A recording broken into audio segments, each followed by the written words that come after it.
ফ্যাক্টরিতে কিভাবে এই মোমবাতি তৈরি করা হয় আজকের এই ভিডিওতে সম্পূর্ণ প্রসেস দেখানোর চেষ্টা করব। আমরা এখন মোমবাতি বানাবো আমাদের মোমবাতি বানানোর ডাইস দিয়ে। তো সর্বপ্রথম আমরা ডাইসের মধ্যে সুতা লাগাবো। এখন ডাইসটাকে আমরা লক করে ফেলবো। এই যে এটা এখন আমরা মোমবাতির ডাইসের ভিতর ঢেলে দিব। ঢেলে দিয়ে 2 মিনিট অপেক্ষা করলে আমাদের মোম রেডি হয়ে যাবে। যে আমরা লিকুইডগুলো নিলাম, নিয়ে আমরা এই যে ডাইসের মধ্যে ঢেলে দিব। ঢেলে দিয়ে 2 মিনিট অপেক্ষা করব।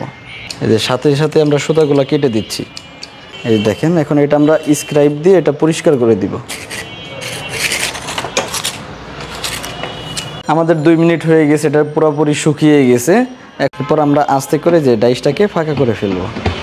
এই পাশটা আলাদা করে ফেলবো আর এই পাশটাও আলাদা করে ফেলবো। এই যে দেখেন আমাদের মোমবাতি তৈরি হয়ে গেছে। আচ্ছা, এই যেটা শুধু এখন এই যে এভাবে আমরা খুলে ফেলবো। এভাবে ধরলে সবগুলো খুলে যাবে।